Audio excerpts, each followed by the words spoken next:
Waouh, 1er septembre, premier culte donc du mois de septembre. Merci Seigneur. Je me suis donné moi-même un congé d'un mois, tout le mois d'août.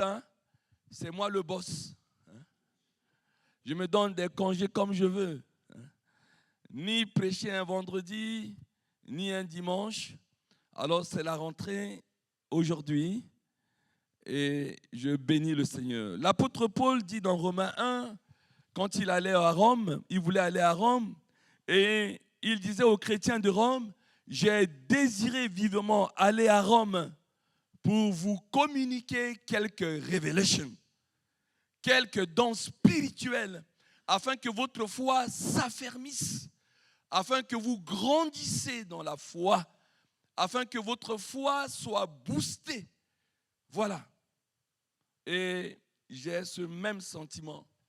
Je désirais, pendant que j'étais à Châteaudun, avec 3h, 4h du matin, que le Seigneur m'accorde la grâce de faire ma rentrée, 1er septembre, et de vous communiquer quelques grâces, quelques révélations du Seigneur.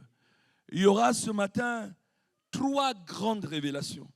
Car qu'est-ce que c'est que la parole de Dieu si ce n'est qu'une parole révélée? Si la parole de Dieu, la Bible, ne devient pas une révélation dans ton cœur, alors c'est comme les paroles d'un journal, alors c'est comme les paroles d'un livre.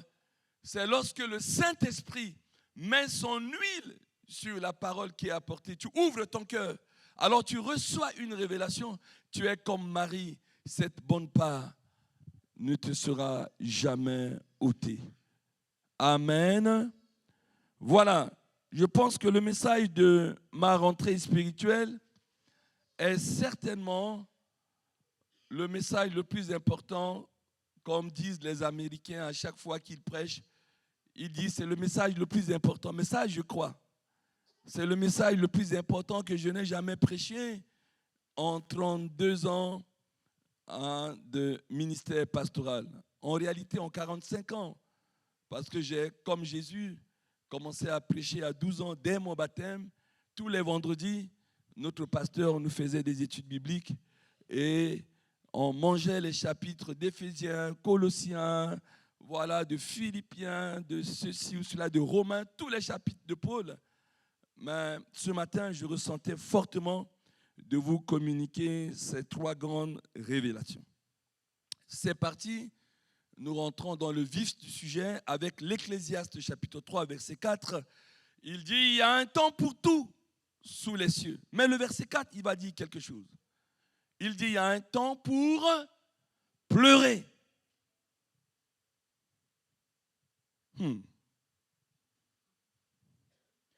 Et un temps pour rire. Jeff, c'est le thème de la prédication ce matin. Un temps pour pleurer, un temps pour rire. Et lorsqu'on lit ça, les hommes égoïstes que nous sommes, nous pensons que ça s'adresse d'abord à nous, c'est normal. La parole de Dieu, c'est pour nous servir d'exemple.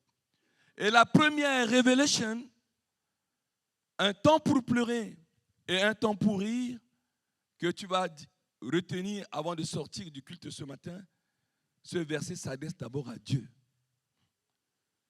Il y a un temps où notre Dieu pleure.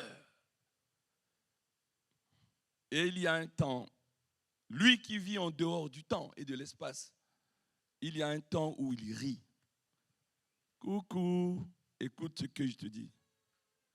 Sais-tu qu'il y a un temps où Dieu pleure et il y a un temps où Dieu rit? C'est comme ça. Jean chapitre 11, verset 35. Là, tu peux me le projeter. Et c'est d'ailleurs le verset le plus court de la Bible. Jésus, qui est notre Dieu, qui s'est fait homme, il est écrit, Jésus pleura. Cette parole d'Ecclésiaste est déjà réalisée à 50%. Un temps pour pleurer, un temps pour rire. Et là, Jésus a pleuré. Jésus pleura. Voilà ce qui est marqué. Et David va nous révéler dans Psaume chapitre 2, verset 4, quelque chose. Que celui qui siège dans les cieux rit. Ça, c'est réalisé. Un temps pour pleurer et un temps pour rire. La question qui vient tout de suite, mais à quel moment et pour quelle raison Dieu pleure? Coucou, écoute bien, pas toi. Oublie-toi un instant. Dans quelques minutes, on reviendra sur toi. Mais d'abord Dieu. Pourquoi pleure-t-il? Pourquoi rit-il? Pourquoi? Le sais-tu?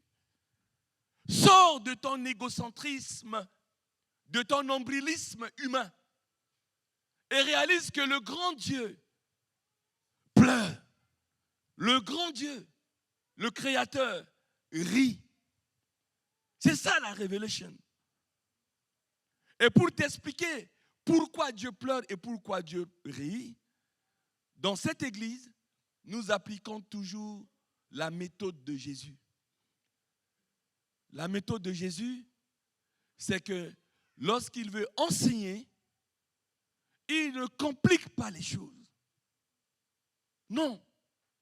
Il ne va pas dire comme les bishops sur Internet, ce que je suis en train de vous dire. La profondeur là, il faut faire 4 ans, 10 ans de recherche, on ne sait où, pour sortir ce qu'ils disent là, qui sont d'ailleurs hérétiques. La méthode de Jésus est simple. Les vérités profondes doivent être à la portée de tous, y compris à la portée des enfants. Il n'y a pas de vérité profonde dans la Bible que personne ne connaît pas, non. Expliquons le royaume des cieux. Allez dans Matthieu chapitre 13, vous allez voir plusieurs paraboles qui constituent l'enseignement de Jésus. S'il veut expliquer l'amour, il va parler du fils prodigue. S'il veut expliquer par exemple le royaume des cieux, il ne va pas dire qu'il faut faire 40 ans de théologie, non.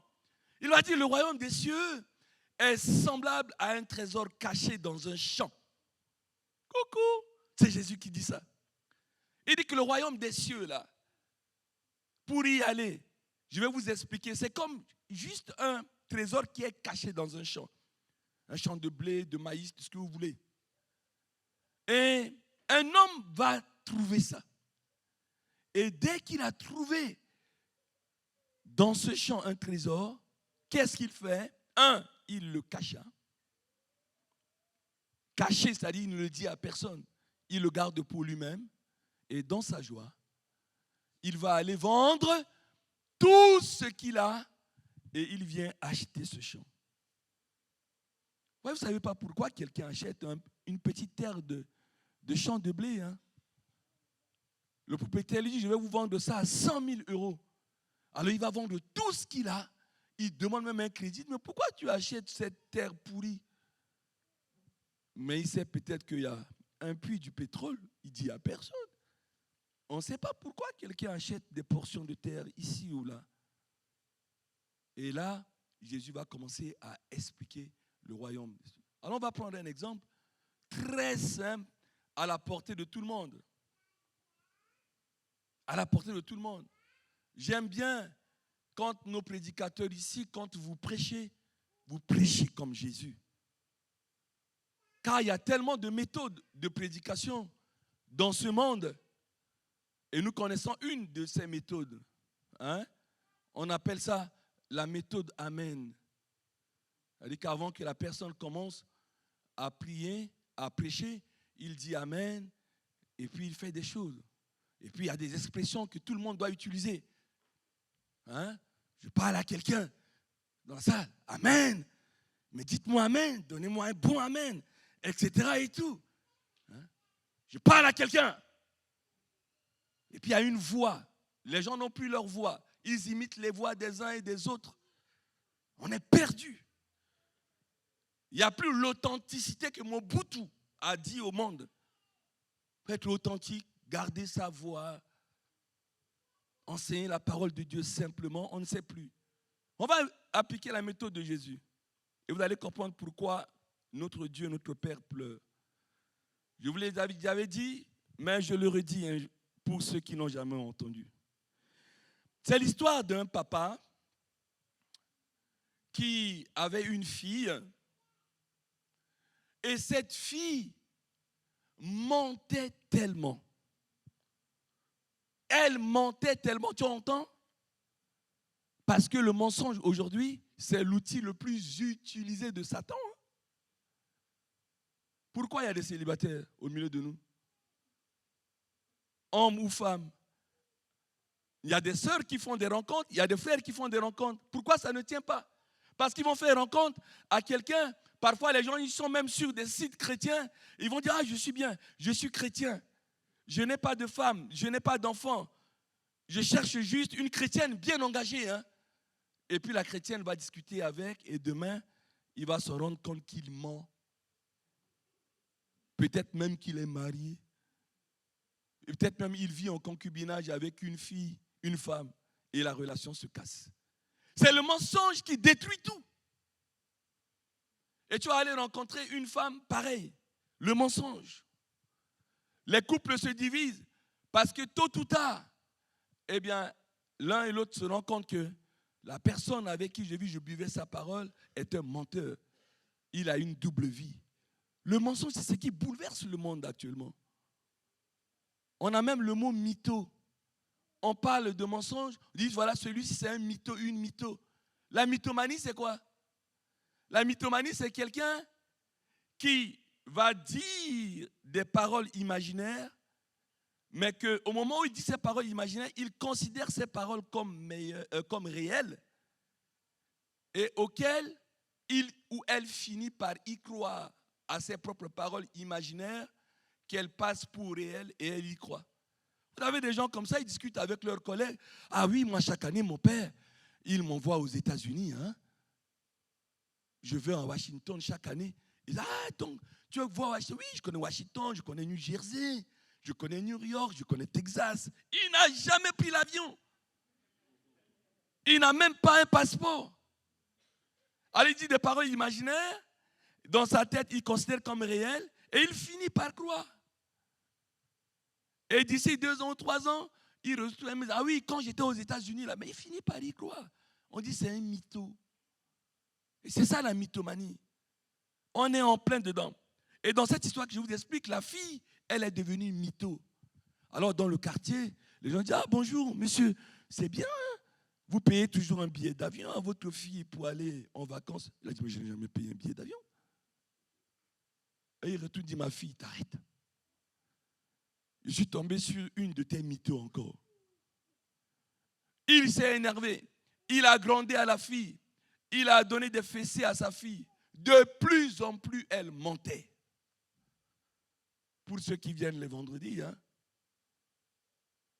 c'est ma fille Élodie qui nous avait parlé l'autre fois dans le mensonge, en donnant des témoignages précis. Vous savez, le mensonge était difficile.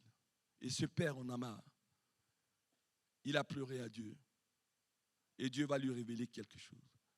Il dit, pendant que tu pleures, ce pleur-là, je vais l'utiliser pour délivrer ta fille. Demain matin, tu vas l'accompagner au collège. Et quelque chose va se passer. Tu vas lui dire que ton mensonge, ta mytho, fait du mal à papa. Et qu'est-ce qu'il fait? Lui qui n'a jamais accompagné son enfant, c'est la rentrée. Hein? Et demain, il accompagne sa fille. Ah papa, qu'est-ce que tu fais? Oh non, je suis en congé là, ou non, je vais aller au travail un peu plus tard, mais je vais t'accompagner juste un peu. Je prends le bus avec toi, je t'accompagne un peu dans ton collège. Ah bon? Oui. Et il accompagne sa fille, et à quelques centaines de mètres du lycée, du collège ou du bâtiment scolaire, il s'arrête et il dit à sa fille, ma fille, bonne journée, nice day, mais je voulais te dire que tes mensonges font trop du mal à ton père que je suis. Je ne sais pas Je ne sais plus comment te dire. Mais je voulais juste te dire ça. Et au moment où il était en train de lui dire avec un ton pathétique, les collègues de cette fille avaient déjà fait un encerclement. Ah, tiens, appelons-la Valérie. Mais c'est Valérie. Ah, mais c'est qui? Ah, c'est qui? Valérie, c'est mon père. Attends. Ah, c'est ton père. Mais pourquoi il pleure? Chut. Il y a déjà 5, 6, 7 personnes qui ont entouré la fille. Et papa, il dit, bonne journée. Bonne journée ma fille. Bonne journée à toi. Bonne journée. Et il part. Ses collègues lui disent, mais il est trop bien ton père. Mais notre papa, non seulement nous a jamais accompagnés à l'école, mais on n'a jamais vu notre père pleurer. Mais il y a un deuil dans votre famille, qu'est-ce qui se passe? Je dis non, mais je vais vous expliquer après. Ils sont déjà arrivés dans la salle de classe, elle rentre, elle ne pouvait pas suivre les cours, perturbée, percutée par cette pleure. Elle-même se mit à pleurer. Et le prof a dit, qu'est-ce qu'il y a Valérie? Il dit non, je n'arrive pas, est-ce que je peux rentrer? Mais va voir le conseiller d'éducation, prend un bon, etc., rentre pour justifier l'absence. Elle est rentrée, elle trouve sa maman avant midi. Oh, l'école est terminée très vite aujourd'hui? Non, maman. Qu'est-ce qu'il y a, ma fille? Qu'est-ce qu'il y a, ma fille? C'est ça, hein? Vous savez, quand je ne suis pas là, c'est peut-être une information pour certains, parce que beaucoup le savent, hein? C'est quand je ne suis pas là que je suis tout ce qui se passe dans le culte. Vous êtes filmé, enregistré à la seconde. Et de là où je suis là-bas, je sais que j'ai été informé que ma fille Chloé n'arrêtait pas de sortir. Elle a pleuré à chaudes larmes, etc. Les protocoles, des caméras sortent. Je lui ai demandé, ma fille, pourquoi tu pleures? Et j'ai prié pour elle tout à l'heure. Ce qui se passait vendredi ici. Attention. Et sa maman lui dit, pourquoi tu pleures? Alors elle dit, papa, il m'a accompagné ce matin. C'est la première fois, maman, je vois papa pleurer. Papa, ah bon? Pourquoi ton père pleure? Mais il a dit qu'il m'aimait et qu'il en avait marre de mes mensonges, de mes mythos. Et je ne savais pas, maman, que ça faisait autant de mal à papa. Je pense, papa, il est sévère, il crie, etc. Et tout, mais je ne savais pas que, mais vraiment même, j'avais honte en face de mes collègues. Voyez-vous? Et là, je m'arrête là, on n'a pas le temps. Cet enfant a changé. Ce papa a écrit un livre. Comment est-ce que, en disant quelque chose à sa fille en pleurant, ça a eu un effet de délivrance. Cet enfant a été délivré de la mythomanie, du mensonge, parce que percuté par l'amour de son père, elle a été percutée. Que son mensonge fait du mal à papa. Son mensonge fait du mal à Daddy. Question, Église. Cette fille est au milieu de nous. Je vous ai dit que c'est une révélation. Hein? Et je vais vous indiquer quelle est cette fille avant que vous sortez. L'Église, nous disons papa, nous avons chanté. L'Église est la fille de Dieu. Et la première révélation, c'est toi, Église, qui vit dans le mensonge, qui vit dans la mythomanie. C'est clair, hein? Version parole vivante, je l'ai amené ici exprès. Si ça ne me convient pas, je lis directement ici. 1 Jean chapitre 1, verset 6. Suivez maintenant. C'est ça l'application. Hein? La fille, c'est toi. La fille, c'est moi. Qui constituons l'Église, c'est la fille du Seigneur. Si nous prétendons être en communion avec lui, notre Dieu, tout en menant une vie loin de la lumière, nos paroles et nos actes constituent un mensonge. Ah, mais que vous le dites ou pas, c'est vrai. Hein? D'ailleurs, je ne vais plus vous tendre le micro. Hein? Si nous prétendons être en communion avec lui, là, nous avons loué, adoré Dieu. Nous venons au Seigneur, nous prétendons être chrétiens, être en communion avec nous. Et que notre vie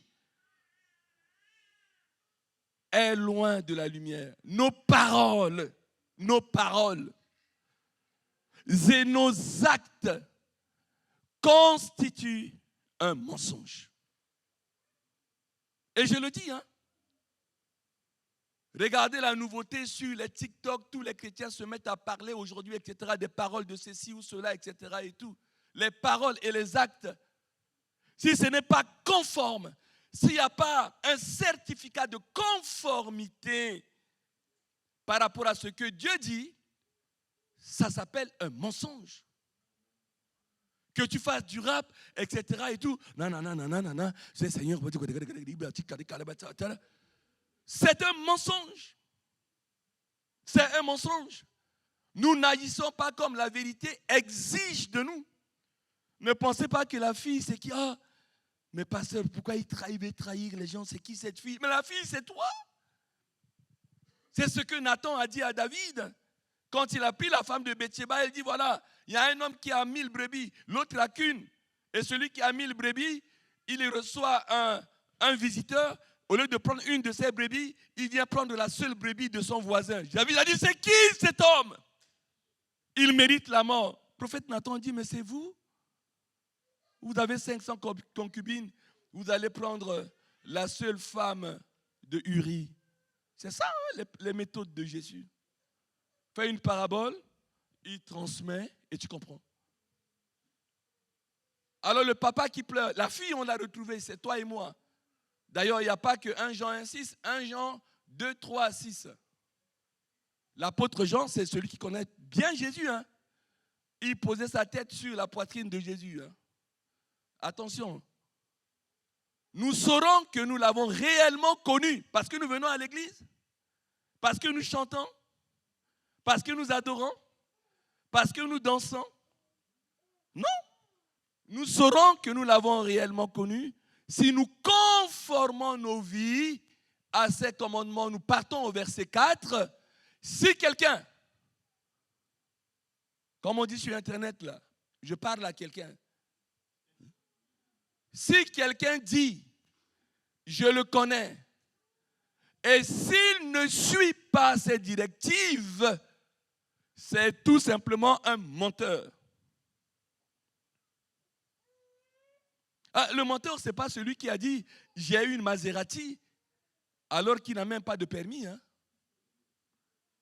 Le menteur, c'est celui qui se dit « je suis chrétien, je suis enfant de Dieu », mais il ne suit pas les directives de Dieu. C'est tout simplement un menteur.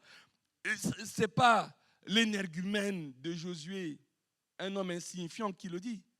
C'est Dieu. C'est la parole. C'est un menteur. Il prouve par là que la vérité n'a pas de place en lui. Nous devons, avant de sortir, retenir un mot ce matin. Ce mot, nous allons tous au film.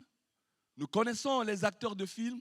Les jeunes même veulent être des acteurs de film. Vous savez, un acteur de film ou un acteur de théâtre, moi j'ai fait du théâtre toute ma vie, au lycée. Le mot acteur vient du grec, qui veut dire hypocrite.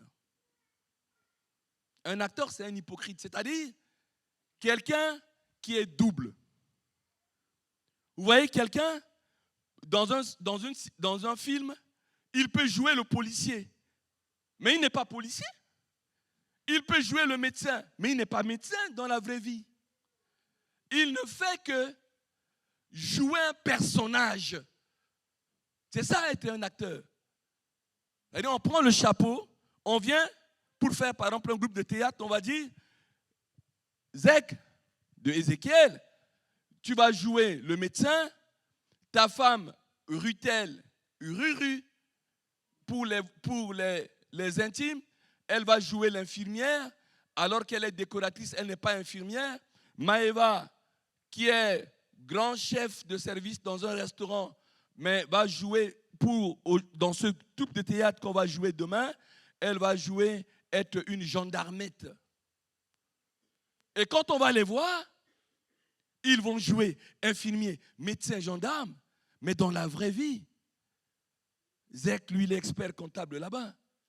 Il n'a rien à voir avec un policier. C'est ça être un acteur. Et vers 5 heures du matin à Châteaudun, le Seigneur me dit de vous donner cette révélation. De nous donner cette révélation. Es-tu acteur?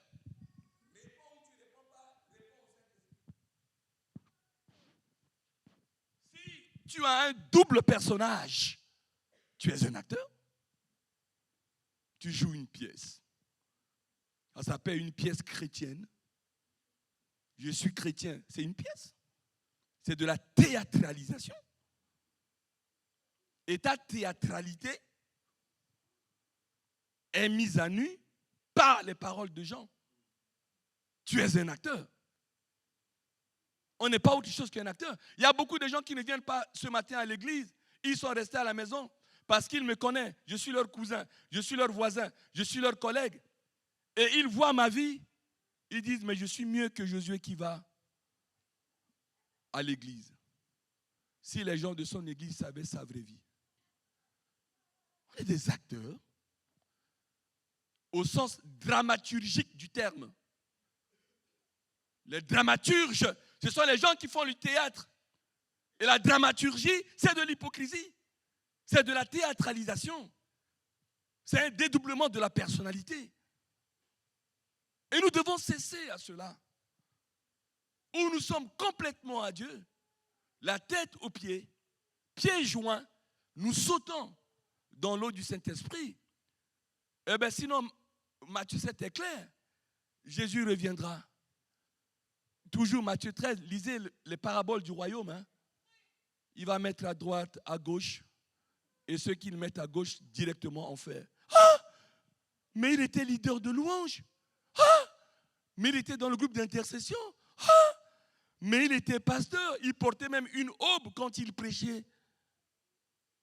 On ne l'a pas retrouvé dans le ciel. C'est les acteurs, des actrices.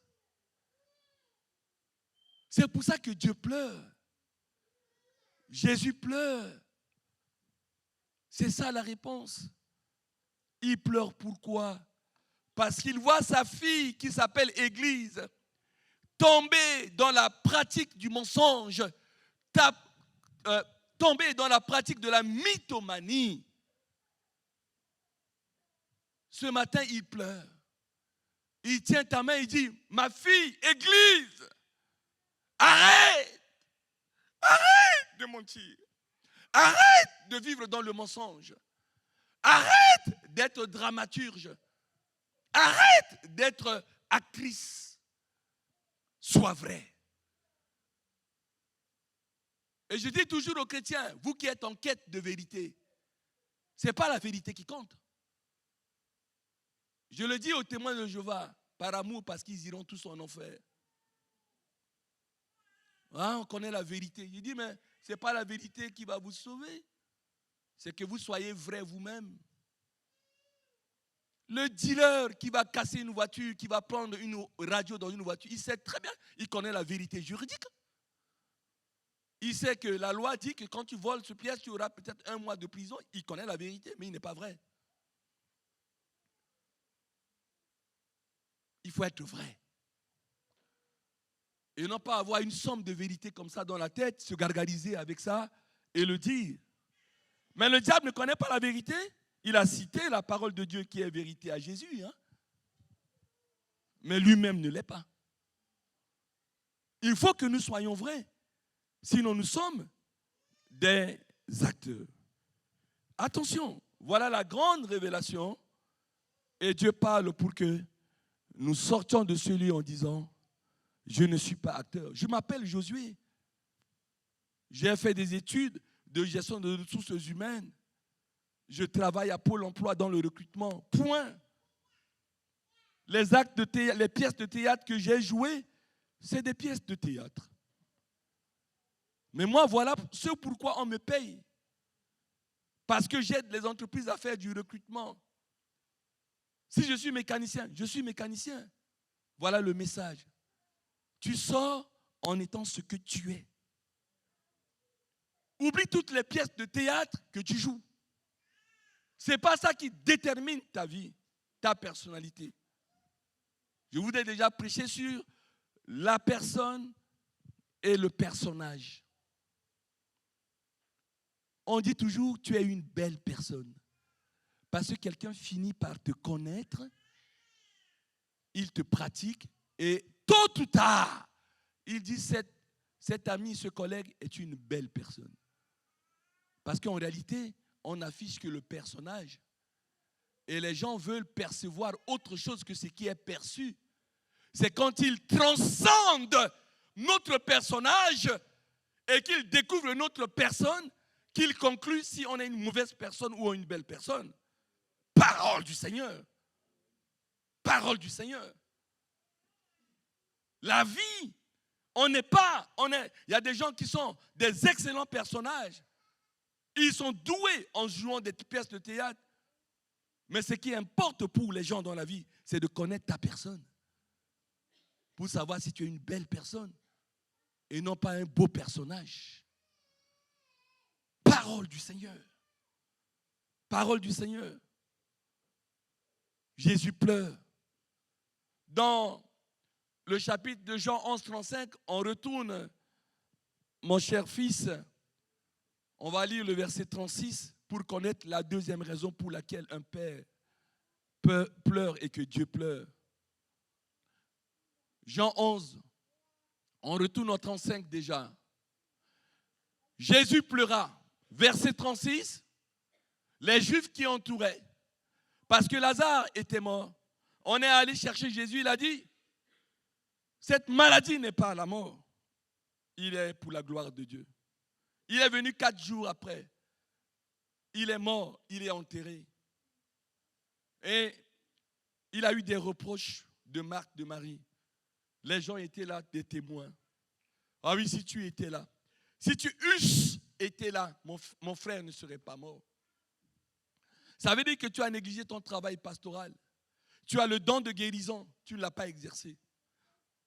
C'est tout ça qui fait pleurer Jésus. Et au verset, quand il a pleuré, sur quoi les Juifs disent, voyez comment il l'aimait. C'est la révélation de l'amour.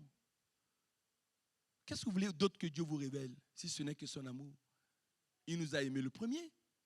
Nous existons sur cette terre par sa volonté, avant de nous mettre dans le ventre de nos mamans respectives. Il nous aime. Quand il nous parle, c'est que par amour. Mais aujourd'hui, Jésus pleure, notre Dieu pleure. Pourquoi?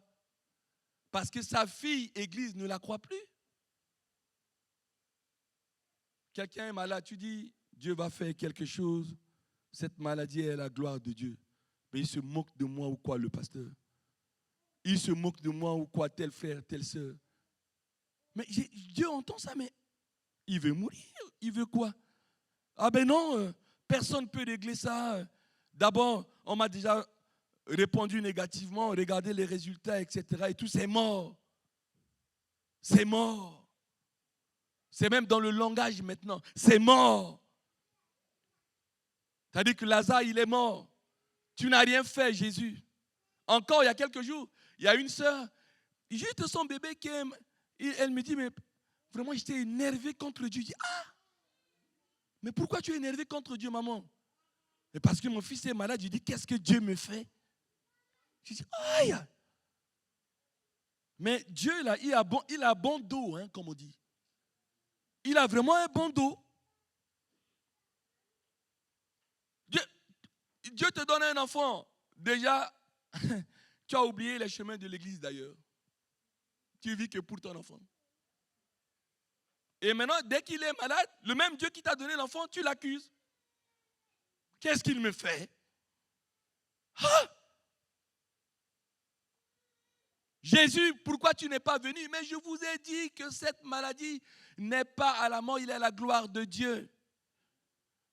ma fille, Marthe, si tu crois, tu verras la gloire de Dieu. Et sa fille, Marthe, qui dit non, le corps sent déjà. Il a dit, mais je ne t'ai pas dit si tu crois.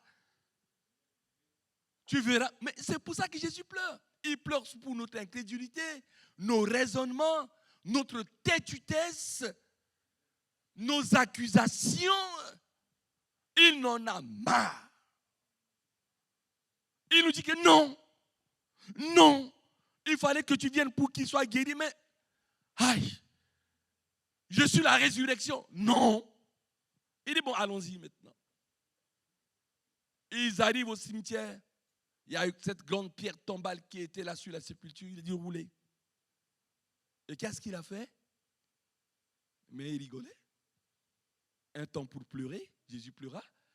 Mais si vous continuez jusqu'au verset 40, vous voyez, il rigole. Hein? David, dans ma Bible, c'est marqué. Jésus rigole, il a dit, mais Père, je sais que tu m'exauces toujours. Mais je viens ici juste prier pour ces gens-là qui m'ont vu pleurer. Jésus rigole, il rit. Et au moment où il roule la pierre, Lazare sort. Et le corps se tint debout. Waouh! Il a dit, si tu crois en moi, si quelqu'un croit en moi, quand bien même il mourra, il vivra. Parce que je suis la résurrection. Voilà pourquoi il pleure. Il pleure pour notre incrédulité, nos raisonnements. On dit que c'est mort. Il dit, je suis ressuscité. Ce matin, qu'est-ce qui est mort dans ta vie? Demande pardon. Regarde toutes tes accusations. Comme cette fille, Église, fille du Seigneur, notre Dieu pleure. Il nous manifeste son amour. Voilà. Mon heure s'approche dans ce culte d'action de grâce. Il faut que j'avance. Je vous l'ai promis, on laisse Dieu. Parlons des hommes. Prenons Joseph. Il a pleuré pourquoi? Parce que les mains de ses 10 grands frères l'ont battu, l'ont fessé, l'ont tapé par jalousie. Je suis venu te dire ce matin de la part du Saint-Esprit, toi qui pleures parce que tes frères, tes sœurs t'ont persécuté, ils t'ont jalousé à cause d'une révélation que tu as eue par rêve. Joseph a eu juste un rêve, ça a amené la jalousie de ses frères et sœurs. Parce que papa Jacob aimait tellement Joseph, il lui a même acheté une tunique bigarrée. Une tunique bigarrée, c'est marqué dans le texte. Il va faire un rêve, il va expliquer à ses frères et sœurs, ils l'ont jalousé. Un jour, il allait les voir dans les activités champêtres, pastorales. Hey! Regardez le rêveur qui vient. Eh bien, il ne retournera pas au village. Ils l'ont pris, ils l'ont tapé. C'est grâce à Ruben, le fils aîné. Ruben a dit, mais c'est notre petit frère, on ne va pas le tuer. Ils l'ont tapé. Aïe, aïe, aïe, mes frères, grand frère, pourquoi vous me tapez? Uppercut, maïgueri, coup de tête. Waouh! Vous voyez souvent les racailles dans les quartiers, dans nos quartiers là. Vous avez 20 racailles là qui prennent quelqu'un, boum, boum, tu es en haut là-bas, tu dis, oula, ils vont le tuer. Ça donne des coups de poing partout. On prend un gros bois comme ça. C'est ce qu'ils ont fait à Joseph. Et Ruben a dit, arrêtez! Et il a arraché comme ça au dernier moment Joseph. Il l'a mis dans la citerne. Pauvre Joseph. Il était enflé de partout. Il avait du sang. Avec des fractures et tout. Grâce à Ruben. Et il y avait des gens qui passaient là. À l'époque, on vendait des hommes. Ruben a dit, on le vend. Ils l'ont vendu à prix. Ils sont allés mentir, mensonge encore, à leurs parents. Tu es persécuté. Les mêmes mains qui t'ont tapé un jour t'acclameront. Parce qu'ils l'ont acclamé en Égypte. La même bouche qui t'a insulté, qui t'a méprisé, alors que tu as fait juste un rêve que tu as raconté, cette même bouche va te louer, va te célébrer. C'est comme ça. Alors quand tu es persécuté, deuxième révélation, qu'est-ce qu'il faut faire? Quand tu es persécuté, ben, il faut rire.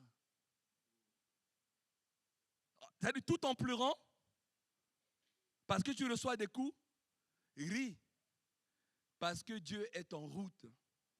Psaume 37, versets 12 à 13. Je vous donne les bases bibliques. Tout de suite. Que dit Psaume 37, verset 12? Le méchant qui frappe son frère, qui forme des projets contre le juste c'est toi et moi qui avons accepté Jésus, et grince des dents contre lui. Verset 13. Le Seigneur se rit du méchant.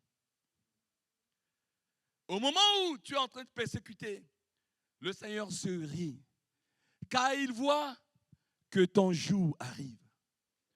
Pendant qu'on battait Joseph, Dieu il riait, il voyait leur jour, il voyait la famine, il voyait comment son fils va être premier ministre en Égypte, il voyait comment ils vont se faire petits là comme ça, à genoux devant le premier ministre alors que c'est leur frère. Sois encouragé ce matin. Que peuvent te faire des hommes qui soi-disant te persécutent? S'ils ne changent pas ceux qui te persécutent, eh bien, lis-leur ce verset. Dis, mon Dieu vous dit que votre jour est compté. Pendant que je pleure, je sais que mon Dieu est là. Un deuxième verset encore, Psaume 59, le verset 8 à 10. Psaume 59, 8 à 10. Voici, de leur bouche, ils font jaillir le mal. Des glaives sont sur leurs lèvres. Car qu'est-ce qui entend? On y va, verset 9. Et toi, Éternel, tu te ris. Tu te ris d'eux. Tu te moques de toutes les nations. Va au verset 10.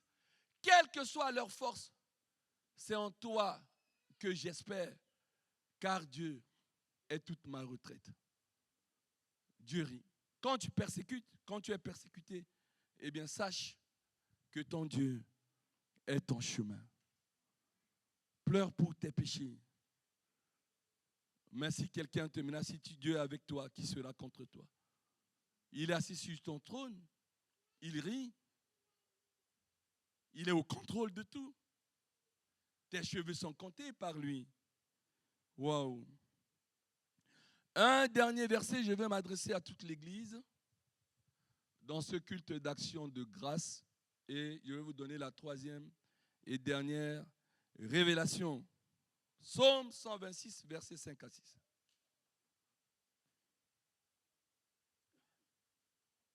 Ceux qui sèment avec larmes, waouh! Ceux qui sèment avec pleurs, avec larmes, moissonneront avec des chants d'allégresse. Celui qui marche en pleurant, quand il porte la semence, il y a un temps pour pleurer. Et puis, revient avec allégresse quand il porte ses gerbes. Le temps pour rire. Jésus a dit à ce fainéant qu'il accusait, alors qu'il a donné des mines à chacun, le fainéant n'a même pas multiplié. Il a dit, il fallait même que tu laisses chez le banquier, ça allait me rapporter quelque chose. Et il a dit cette phrase qu'on n'arrive pas à comprendre. On donnera à celui qui a. C'est-à-dire à celui qui a semé. Mais à celui qui n'a pas, on notera même ce qu'il a. Coucou! Tu vas dire, mais c'est quoi cette phrase? À celui qui n'a pas, on notera même ce qu'il a. Dissertation de philosophie. Hein? 17, toi-même, tu comprendras. Il faut semer. Il l'a dit, David. Hein? Il a dit vraiment, moi aussi, comme Jonathan, quand, vous voyez, on a l'œuvre de Dieu, une mission, d'aller comme ça, de 14h à tard dans la nuit, servir Dieu dans la louange, dans l'adoration. Mais ils s'aiment, le groupe s'aime avec larmes. Ils s'aiment. Mais hier, dans les témoignages, quand Mamadou a dit « Je suis musulman », mais cette cérémonie m'a percuté. Ma fille Esther a dit « Papa, tu as entendu ?» Il a dit « Notre pasteur ». Il est musulman, mais il a dit « Ce que notre pasteur a dit, ça a ému la salle. » Ça a déménagé hier. Hein? Ça a déménagé. Parce que, comme hier encore, l'autre musulman a dit, mais je suis musulman, mais que s'est-il passé? Je tremble. Il dit, mais devant le Saint-Esprit, devant la parole de Dieu, il n'y a plus de religion. C'est une relation entre un homme et Dieu. Dieu a mis en toi une pensée de l'éternité. C'est comme cela. Ils étaient en pleine évangélisation hier. On n'est pas allé se promener. Hein? On est allé en mission commandée. Et honte à vous qui n'avez pas intercédé pour nous. Lorsque l'Église en a commandé, toi, en back-office, jeûne et prie, car nous sommes en combat, en face des esprits de religion, etc. et tout. Et ils doivent se déporter. Parce que la force reste au Saint-Esprit. Reste à nous. Ce n'est pas par des raisonnements, mais par une démonstration de puissance qui brise les raisonnements. Et amène quelqu'un qui n'est même pas chrétien à t'appeler papa. À t'appeler mon pasteur. C'est cela, la puissance du Saint-Esprit. Ce n'est pas autre chose. Ce n'est pas autre chose. Parce que le secret, c'est la prière. Le secret, c'est la prière.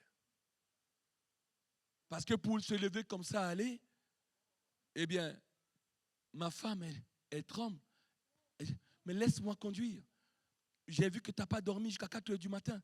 Je prenais un virage comme ça, la voiture tournait. Elle a crié, ah! Elle touchait le volant. Elle dit, hey, touche pas le volant. Il ne touche pas le volant. Rien ne va nous arriver. Parce qu'on est en plein combat. On a changé les roues. Pourquoi la voiture veut retourner? Au nom de Jésus, maîtrisez. Et on y va. C'est cela. Vous ne savez pas ce qui se passe. Vous entendez simplement les jeunes. Le groupe est parti et est revenu. Y a-t-il accident? Dieu nous a sauvés par là, etc. Vous n'êtes pas au courant de ça. Nous moissonnons avec pleurs, avec larmes. Mais quand on voit les résultats, c'est votre salaire. Et Dieu vous le donnera encore dans le ciel. Tous ceux qui servent Dieu dans un service donné. Déjà, félicitations à Priscilla. Avant-hier, je t'ai dit, j'ai dissous le service d'accueil. Eh bien, tu assures l'intérim. Depuis vendredi, dès que tu es arrivé, caméra. Pour savoir, ton intérim se passe bien, ça va être renouvelé. C'est comme ça. Mais tu laisses 1 heure de grâce matinée. Ça coûte, hein? De venir attendre, faire du thé, café pour les gens, pour les frères et sœurs qui viennent. Mais si quelqu'un vient, tu n'es même pas au courant. J'ai trahi mon fils Jonathan. Il va venir. Bonjour Jonathan. Qu'est-ce que tu veux que Jonathan te dise? Il va te dire bonjour Prissou, Priscilla. Parce qu'il est bien élevé. Il ne va pas te dire bonjour, ça va? Il va dire oh non, je n'ai pas dormi. Pose pas moi cette question-là. Il ne faut pas me poser ce genre de questions. Non, il ne va pas agresser les gens. Mais le service, si tu donnes, tu te lèves 1 heure avant, tu donnes. Il va prendre, il va être content. La peine que tu as, un temps pour pleurer, pour semer. Le service de Dieu, c'est semer. Bon, je vais m'arrêter. On occupe d'action de grâce. Je suis sûr que ceux qui vont introduire vont venir vous dire « Oh, c'est le moment de dire mes offrandes données avec joie. » C'est vrai et c'est faux en même temps. Parce que donner la dîme et les offrandes, c'est semer avec larmes. Parfois, tu comptes. N'est-ce pas? Avant-hier, avec maman Babette, on a bénéficié du congé bonifié. Billet d'avion gratuit pour aller en Martinique et Guadeloupe. Mais on va vivre là-bas comment? On n'a pas la chance d'avoir des parents qui ont des maisons là-bas. On va aller louer. On va louer des hôtels ou des Airbnb, comme l'ont fait Nathanaël et Marie-Jo. On va payer comment? Il faut bien louer un véhicule pour se promener. On va payer ça comment?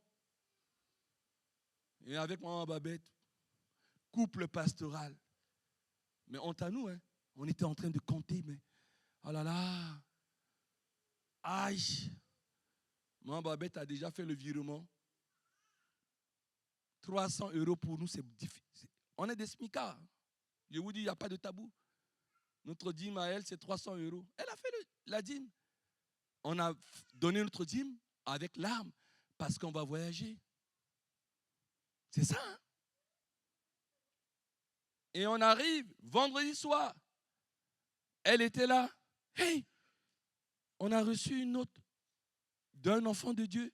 Le Saint-Esprit lui a mis à cœur.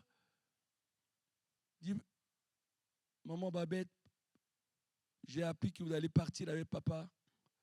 On a eu à cœur avec mon mari de faire une petite contribution pour votre séjour. On a vu Dieu ou on n'a pas vu Dieu? Attention, hein? Attention. Attention avec Dieu. Moi, je ne vous ai jamais demandé de l'argent. Hein? Jamais. Mais c'est avec larmes qu'on sème. Mais on moissonne toujours. On moissonne quoi? Pour nous-mêmes? Non. Quand tu donnes ta dîme, tu sèmes avec larmes parce que ça te coûte. Tu donnes une offrande, tu sèmes. Et quand on dit, voilà, on n'est jamais en retard, tu es dans la joie. Parce que tu sais que c'est grâce à toi. Grâce à moi, grâce à toi, grâce à lui, grâce à nous tous, qu'on fait fonctionner l'œuvre de Dieu. Vous voyez, le pasteur que je suis pleure. Parce que quand moi, je suis le seul à savoir. Hein. Je vous vois tous. Et je vois ceux qui donnent leur dîme, ceux qui ne donnent pas. Je dis, mais quelles sont les qualités de ces chrétiens-là? S'aiment-ils? Je ne vous juge pas. Mais je fais exactement comme Jésus.